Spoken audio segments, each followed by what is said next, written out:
ये हर महीने आता। जब आपके हृदय में कभी कोई बात आ जाए कि बाबा आज मेरा मन ये कह रहा है और आपको सुनना है बाबा, आपको स्वीकारना है बाबा, आपको मेरे मन की बात जानना है बाबा, बस हाथ में चंदन लगाया, बेलपत्री का भाग इस तरह से पकड़कर शिव जी से अपने हृदय की बात कहकर, मेरे देवाधिदेव महादेव से दिल से कहकर, अशोक सुंदरी वाली जो जगह होती है, आपको बताया है अशोक सुंदरी का जो स्थान होता है, ये शिवलिंग या अशोक सुंदरी की जगह, इस बेलपत्र को अशोक सुंदरी वाली जगह पर जहाँ शिवलिंग है, शिवलिंग की साइड पर पहले नंबर की पत्ती का मुख होना चाहिए, बस उसको रख दीजिए और उस पर थोड़ी देर हाथ रखकर अपने हृदय की बात मेरे महादेव को दिल से कहकर आ जाइए। अगली सोमवार की अष्टमी या अगला प्रदोष या अगली शिवरात्रि जब आती है, मेरा महादेव आपकी मनोकामना का भाव पूर्ण करता है। ये शिव तत्व है।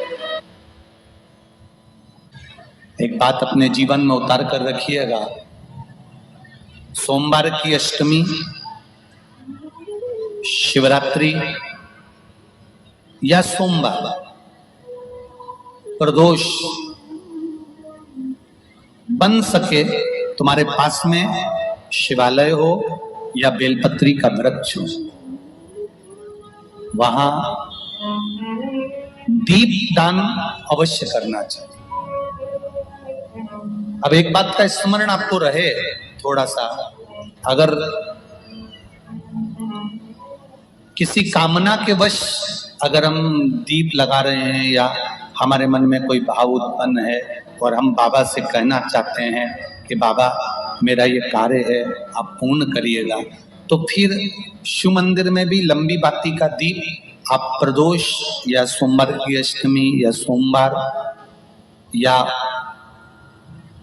आप शिवरात्रि को बाबा से निवेदन कर कर लगा सकते। हाँ, विशेष जब कोई एक बहुत बड़ी बात हो और आपके कार्य में कहीं अटकल हो रही हो, तो एक ही दीप में दो बाती, शिव और शक्ति, लंबी बाती बनाई, शिव और शक्ति के नाम से दो बाती एक साथ एक दीप में भी लगा सकते। पर कब? जब विशेष कोई आपका कार्य हो और वो अटक रहा हो, विशेष कोई कार्य, और आप बाबा से प्रार्थना कर रहे हो, तो दो बाती का भी प्रयोग आप कर सकते हो। ऐसे शिव तत्व। शंकर भगवान को धतूरा कब चढ़ाना चाहिए उसका विशेष ध्यान रखें। जैसे शिवरात्रि है, प्रदोष है, या सोमवार है, या कोई विशेष आपका उत्सव है, तो आप शिव जी को धतूरा चढ़ा सकते हैं। या विशेष कोई बीमारी ऐसी लग गई है या विशेष कोई तकलीफ ऐसी हो गई है जिसका निवारण नहीं हो रहा, तो आप धतूरा चढ़ा सकते। धतूरा चढ़ाने का भी एक क्रम है। हल्दी में भिगोकर धतूरा चढ़ाया जाता है लक्ष्मी के लिए। चंदन में भिगोकर धतूरा चढ़ाया जाता है आयु की वृद्धि के लिए। अबीर एक सफेद कलर का बॉर्डर होता है। अबीर गुलाल जो होती है, गुलाल में अबीर डलता है, चमकदार, आपने देखा होगा अबीर। तो अबीर में धतूरा जो डुबो कर चढ़ाया जाता है, अबीर को लगाकर चढ़ाया जाता है, वो रोग मुक्ति का होता है। काय के लिए होता है वो? रोग मुक्ति। ओम श्री शिवाय नमस्तुभ्यम, ओम श्री शिवाय नमस्तुभ्यम, रोग की मुक्ति। धतूरे का भी एक स्मरण होता है महाराज। बहुत भारी रोग है, बीमारी लग गई है, डॉक्टर अपना काम कर रहे हैं, घर का व्यक्ति बहुत बीमार हालत में पड़ा हुआ है, तो बेलपत्री के वृक्ष के नीचे भी शिवलिंग का निर्माण कर कर एक धतूरा समर्पित करा जाता है, जिससे रोग से मुक्ति होती है। उसमें ना तो हल्दी लगाई जाती है, ना चंदन लगाया जाता है, ना अबीर लगाया जाता है, केवल धतूरा चढ़ाया जाता है। जिसके जीवन में हमेशा कांटे ही मिले हैं, बेटी बड़ी हुई तो घर में मायके में दुख देखा, और मायके से गई ससुराल में तो ससुराल में दुख देखा, ससुराल में भी दुख देखने के बाद में भी पति को बहुत कुछ काम खुलवाया, बहुत धंधे खुलवाए, नौकरी लगवाई, पर वो पति बार बार छोड़ कर आ गया, बार बार तकलीफ भोग रहा है, बार बार कष्ट भोग रहा है। फिर थोड़े दिन काम करता है, थोड़े दिन छूट जाता है, फिर व्यापार में बढ़ता है, फिर छूट जाता है, फिर कोई दुकान खुल गई, थोड़े दिन अच्छी चली, फिर वापस वहीं घर पर आकर बैठ गया। अर्थात उसके जीवन में वो शूलता चल रही है।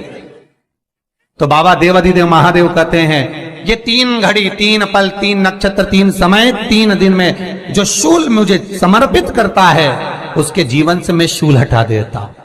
वो 3 दिन लिखे स्कंद पुराण में।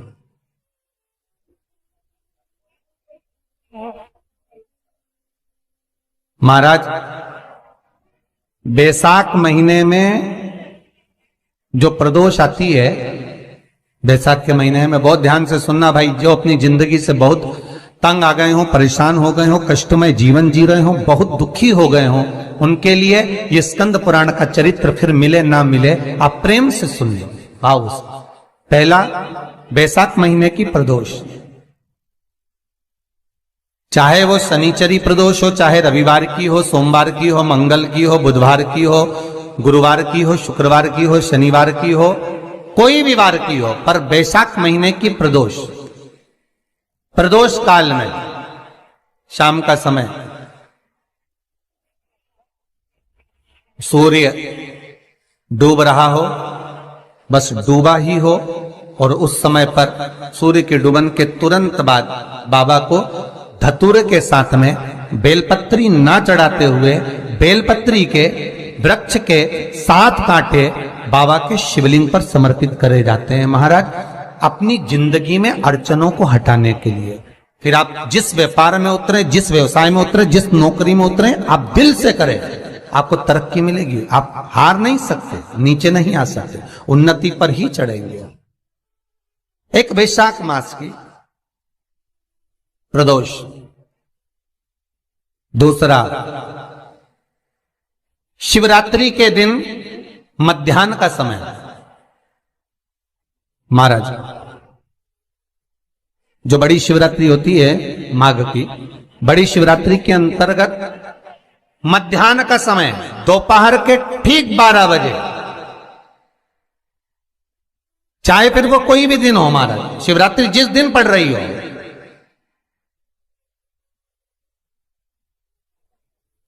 उस दिन भी धतूरे के साथ बाबा को 7 कांटे बेलपत्री के वृक्ष के समर्पित होते हैं महाराज। इसमें आप ये वाले जो कांटे हैं जो शिवरात्रि के दोपहर 12 बजे वाले हैं, अगर कोई मदिरा पीने वाला हो, व्यसन में डूबने वाला हो, कोई जुआ खेलने वाला हो, कोई गलत वैश्यावृत्ति करने वाला, या अपने मार्ग से विचलित कोई व्यक्ति है, उसके लिए भी ये कांटे बहुत काम आते हैं महाराज। दूसरा, पार्वती तेरे द्वारा तेरे नयन अश्रु से जो प्रगटा हुआ बेल का वृक्ष है, द्वितीय शूल मैं वहां धारण करता, तृतीय शूल, तीसरा शूल जो वर्णन करा गया महाराज। भगवान श्रावण के महीने में जो भी दूसरा सोमवार पड़े, जो भी पड़े, श्रावण के महीने का जो दूसरा सोमवार होता है, उस दूसरे सोमवार में रात्रि के समय पर, अर्थात शास्त्र अब घड़ी और पल का स्मरण करेंगे तो रात्रि के बजेंगे 10 से 12 बजे महाराज, 10 से 12 के बीच में धतूरे के साथ बाबा को शूल समर्पित होता है महाराज। ये भी हमारी बाधाओं को, हमारी तकलीफों को, व्यापार व्यवसाय के लिए, नौकरी सर्विस के लिए, बहुत सारे एग्जाम में आप बैठ लिए, गवर्नमेंट एग्जाम के लिए बैठ लिए, नहीं हो रहा, ये 3 बार मेरे शंकर को बेलपत्री के वृक्ष के शूल समर्पित होते हैं, उसका आनंद पाना और उससे अपने को सुख प्राप्त करना।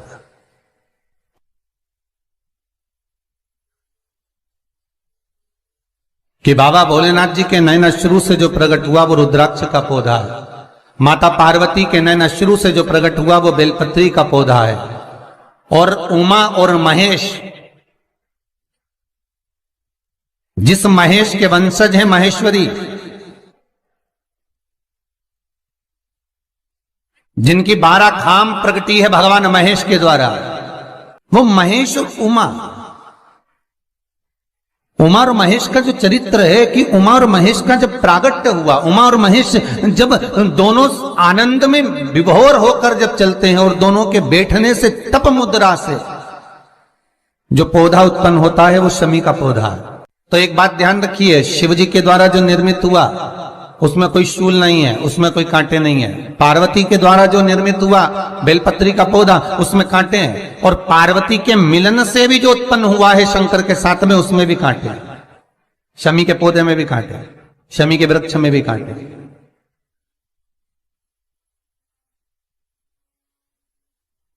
तो पार्वती जी स्कंद पुराण में एक प्रश्न कर रही हैं भोलेनाथ जी से कि प्रभु मुझे ये बताओ कि आपके द्वारा जो निर्मित हुआ उसमें शूलता नहीं है,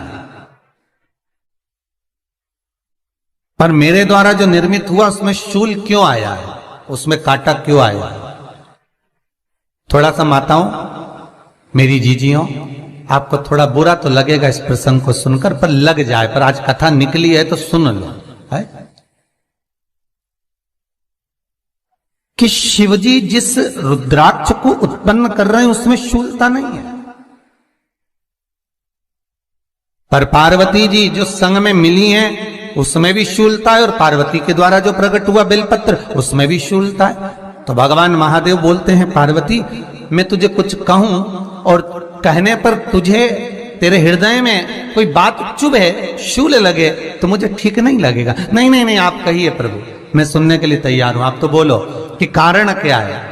भगवान कहते हैं, पार्वती बस अंतर इतना है, नारी का जो स्वभाव होता है, स्त्री का जो स्वभाव होता है, उसके हृदय में छोटी छोटी बात के शूल बहुत होते हैं।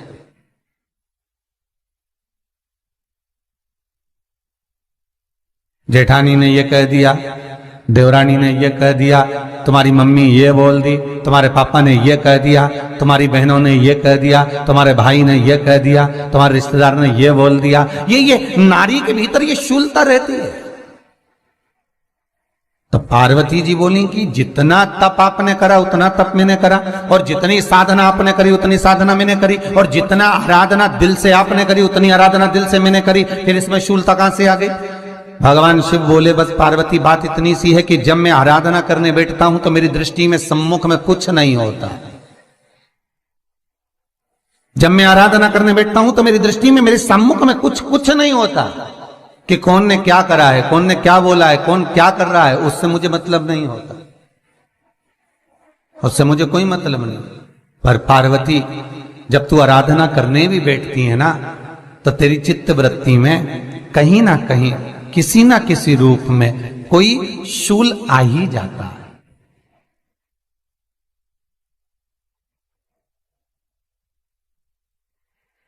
कई माताओं की आदत देखी साहब, भगवान की सेवा करने बैठी है तो भी भीतर थोड़ा सा शूलता भरी हुई है। महाराज बताओ, इतने सारे भगवान इकट्ठे कर लिए, मैंने बोला था बहू से कि वहां रख लेती है, बताओ इतने सारे यहां पर लाकर रख दिए हैं, अब इसकी सेवा करना पड़ रही है, अब ये करना पड़ रहा है। प्रसाद लेने के लिए रसोई घर में गई, भगवान का भोग लगाने के लिए, तो उसमें भी शूलता आ गई। इतने घंटों से मैं सामान ढूंढ रही, फ्रिज में मिल ही नहीं रहा, मैंने रख के गई थी, भगवान जाने कहां चले गए। भगवानों को वस्त्र पहना रही है तो शूलता है। अलमारी का ड्रॉज खोला, इसमें मैंने सामान रखा था, ना जाने भगवान का श्रृंगार कहां चले गया, कौन ने हाथ लगाया, फिर शूलता आ गई।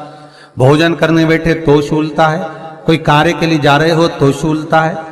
अर्थात कहीं ना कहीं नारी के जीवन में शूलता बनी हुई है। और पार्वती, जब तुम भजन करो, तप करो, साधना करो, भक्ति करो, उसमें शूलता नहीं होना चाहिए।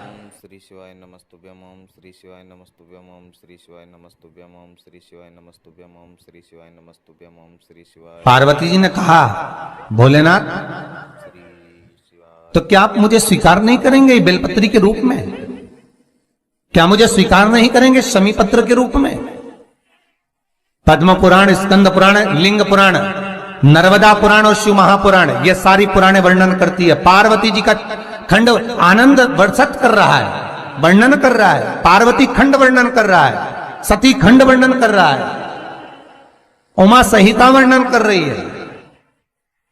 क्या आप मेरा ये बेलपत्र का स्वरूप आप धारण नहीं करेंगे? इसमें शूलता इसलिए भगवान कहते हैं नहीं नहीं, धारण तो करूंगा। वो केवल शिवरात्रि के दिन करने का होता है। शिवरात्रि का प्रसंग कहता है अपने मन की अभिलाषा रखकर तुम्हें जो चाहिए। प्रकार आप लोगों ने भी पढ़ाई करी होगी, हमने भी करी।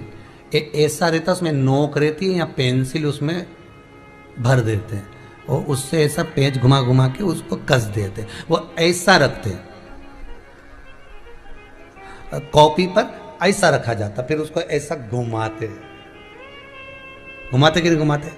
अरे बोलो तो, सबने कराए ना ऐसा घुमाए, वो घुमाते एक जैसा गोला बन जाता बिंदु। और जो नोक होती है ना वहाँ चुभी रहती है और वो एक ही जगह पे रहती है और घूमती जाती है। उसी तरह इस मन को, इस दिल को एक में लगा के रखो, बाकी की सब दुनिया में घूम के आ जाओ। दिल एक में लगा कर बैठ गए, चित्त एक में लगा कर बैठ गए तो सृष्टि में कहीं पर भी घूम कर आओगे, परमात्मा उस जगह पर हाजिर मिल जाएगा। पर स्थान मत छोड़ना, जगह चित्त वृत्ति ना छूटी जाए, भगवान का भजन ना छूटे, उसका स्मरण ना छूटे। ये वस्तुएं, ये सामान, ये सामग्री, ये दौलत, ये सत्ता सब जाने वाली। जहां बैठे हो उस मन को वहां लगाना। हम तो यहां तक कहते हैं, होटल में जाओ तो दिल होटल में लगा लो, होटल में जाओ तो दिल होटल में लगाओ, खाने में लगाओ, बफेट में जाओ तो बफेट में लगाओ, शादी में जाओ तो थोड़ा रिश्तेदारों में लगाओ, और अगर सत्संग में आओ तो मेरे भोलेनाथ में लगाओ। दिल लगाना ना भूलिएगा। परमात्मा को थोड़ा समय जितना दे रहे हो, 3 घंटा, 2 घंटा, 2.5 घंटा, 1 घंटा, आधा घंटा, जितना हम भगवान को देना, उतनी देर भगवान में चित्त होना चाहिए, उतनी देर भगवान में मन लगाना चाहिए। पर ना जाने दुनिया के लोग कहां चले गए, वह मोबाइल ने सब हटा दिया। हर 15 मिनट में ऐसी याद आए ना, व्हाट्सअप खोल के बैठ जाए। आप इस त्रिपुंड 3 रेखा का दर्शन भगवान विष्णु के मस्तक पर भी कर सकते हैं। आप ये 3 रेखा का दर्शन स्वयं ब्रह्मा के मस्तक पर भी कर सकते हैं। आप ये 3 रेखा का दर्शन स्वयं भगवान कृष्ण के मस्तक पर भी कर सकते हैं, श्री जी बाबा के मस्तक पर भी कर सकते हैं इस त्रिपुंड का दर्शन। बस अंतर इतना है, शिव जो त्रिपुंड लगाए हैं वो आड़ा है। तिरुमाला में जो तिरुपति बाबा का अपन दर्शन करते हैं, जो त्रिपुंड लगाए हैं वो खड़ा है, 2 सफेद बीच में लाल। मेरे श्री जी बाबा ने भी अपने मस्तक पर त्रिपुंड धारण कर रखा है। मेरे श्री जी बाबा ने भी अपने मस्तक पर त्रिपुंड धारण करा है, और बाद में एक कुंकू की रौली की एक तिलक को धारण कर रखा है। तो वो त्रिपुंड का जो दर्शन हो रहा है, सोने की 3 रेखाओं का जो दर्शन हो रहा है, वो आप करेंगे। वो सोने की जो 3 रेखाएं, उसका जो दर्शन हो रहा है, वो आप कर सकते हैं। जो बच्चा पढ़ने में कमजोर होता है, उसके हाथ से सरसों के 31 फूल शंकर जी को चढ़ा दिए जाते हैं, तो बच्चा पढ़ने में अव्वल निकल जाता है। उसके बच्चे को कभी नहीं कह सकते कि पढ़ने बैठ, वो खुद बैठ